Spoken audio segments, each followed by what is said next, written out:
कैलाश पर्वत एक ऐसा पर्वत है जहाँ पे आज तक कोई नहीं चढ़ पाया है। जी हाँ दोस्तों, जिन जिन लोगों ने भी कोशिश की कैलाश पर्वत पर चढ़ाई करने का, वो लोग नाकाम हो गए। क्या वहाँ पर कोई दिव्य शक्ति है जो कि चढ़ाई करने पर रोक रही है लोगों को, या फिर इसके पीछे का सच क्या है? क्यों नहीं आज तक कोई कैलाश पर्वत पर चढ़ पाया है? ये सब मैं आप लोग को इस वीडियो में बताने वाला हूँ। तो वीडियो अगर हल्का सा भी पसंद आएगा आपको तो चैनल को जरूर सब्सक्राइब कर देना और बेल आइकन भी दबा देना और वीडियो को एक लाइक भी कर ही देना। तो चलिए शुरू करते हैं। कैलाश पर्वत, भगवान शिव को कैलाश पर्वत का स्वामी माना जाता है और ये भी माना जाता है कि महादेव अपने पूरे परिवार और अपने समस्त गणों के साथ कैलाश में वास करते हैं। पुरानी कथाओं के मुताबिक ऐसी कई घटना के बारे में बताया जिनमें कई बार कई सारी शक्तियों ने कैलाश पर्वत पर चढ़ाई करके इसे शिव जी को हथियाने का प्रयास किया, लेकिन उनकी मंशा कभी पूरी नहीं हो सकी। आज भी यह बात उतनी ही सच है जितनी पुरानी काल में थी। भले ही दुनिया भर के चढ़ाई करने वाले लोग एवरेस्ट पे चढ़ गए हैं, लेकिन कोई आज तक कैलाश पर्वत पर चढ़ाई नहीं कर पाया है। आखिर ऐसा क्यों है, मैं आपको इसके बारे में विस्तार में बताता हूँ। हिंदू धर्म में कैलाश पर्वत का बहुत महत्व है क्योंकि यह भगवान शिव का निवास स्थान माना जाता है। लेकिन इसमें सोचने वाली बात यह है कि दुनिया की सबसे ऊंची चोटी माउंट एवरेस्ट को अभी तक 7,000 से ज्यादा लोग फतह कर चुके हैं। जी हाँ, जिसकी ऊंचाई 8,848 मीटर है, लेकिन कैलाश पर्वत पर आज तक कोई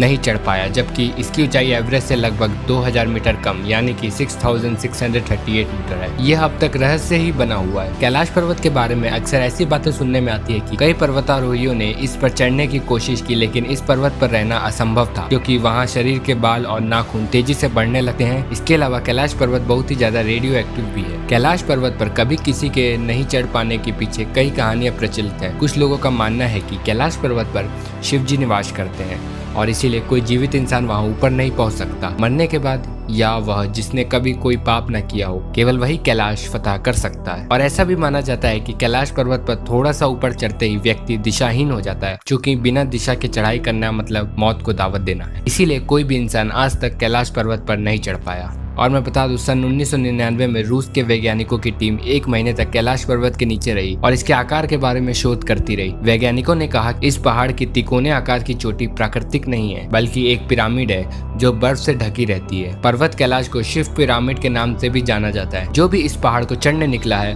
या तो मारा गया है या बिना चढ़े वापस लौट आया है। कई सारे देशों ने भी कोशिश की, जिसमें कि चीन सरकार के कहने पर कुछ पर्वतारोहियों का दल कैलाश पर चढ़ने का प्रयास कर चुका है, लेकिन उसे भी सफलता नहीं मिली और पूरी दुनिया के विरोध का सामना अलग से करना पड़ा। हार कर चीनी सरकार को इस पर चढ़ाई करने से रोक लगानी पड़ी। कहते हैं जो भी इस पहाड़ पर चढ़ने की कोशिश करता है वो आगे नहीं चढ़ पाता, उसका हृदय परिवर्तन हो जाता है। यहाँ की हवा में कुछ अलग बात है। आपके बाल और नाखून 2 दिन में इतने बढ़ जाते हैं जितने 2 हफ्ते में बढ़ने चाहिए। शरीर मुरझाने लगता है, चेहरे पर बुढ़ापा दिखने लगता है। चीनी ने रूस भी कैलाश के आगे घुटने टेक चुका है। सन 2007 में रूसी पर्वतारोही सर्गे शिस्टिकोव ने अपनी टीम के साथ माउंट कैलाश पर चढ़ने की कोशिश की। सर्गे ने अपना खुद का अनुभव बताते हुए कहा, कुछ देर चढ़ने पर मेरी और पूरी टीम के सिर में भयंकर दर्द होने लगा। फिर हमारे पैरों ने जवाब दे दिया। मेरे जबड़े की मांसपेशियां खिंचने लगी और जीभ जम गई। मुंह से आवाज निकालना बंद हो गया। चढ़ते हुए मुझे महसूस हुआ कि इस पर्वत पर चढ़ने लायक नहीं हूँ। मैं फौरन मुड़कर उतरने लगा, तब जाकर मुझे आराम मिला। और लोग बताते हैं कि 29,000 फीट ऊंचा होने के बाद भी एवरेस्ट पर चढ़ना तकनीकी रूप से आसान है, मगर कैलाश पर्वत पर चढ़ना का कोई रास्ता नहीं है। चारों ओर खड़ी चट्टानों और हिमखंडों से बने कैलाश पर्वत तक पहुंचने का कोई रास्ता ही नहीं है। ऐसे मुश्किल चट्टाने चढ़ने में बड़े से बड़े पर्वतारोही भी घुटने टेक देते हैं। हर साल लाखों लोग कैलाश पर्वतों के चारों ओर परिक्रमा लगाने आते हैं। रास्ते में मानसरोवर झील के दर्शन भी करते हैं, लेकिन कैलाश पर्वत पर चढ़ाई न कर पाने की बात आज तक रहस्य बनी हुई है। सो गाइस, इसी के साथ मैं वीडियो का एंड करता हूँ। आई होप आपको ये समझ में आ गया होगा। जाते जाते यार फिर से मैं रिपीट करूंगा, चैनल को एक सब्सक्राइब कर देना और बेल आइकन भी दबा देना। चलिए मिलते हैं अपनी ऐसी कोई इंटरेस्टिंग वीडियो में। Thanks for watching.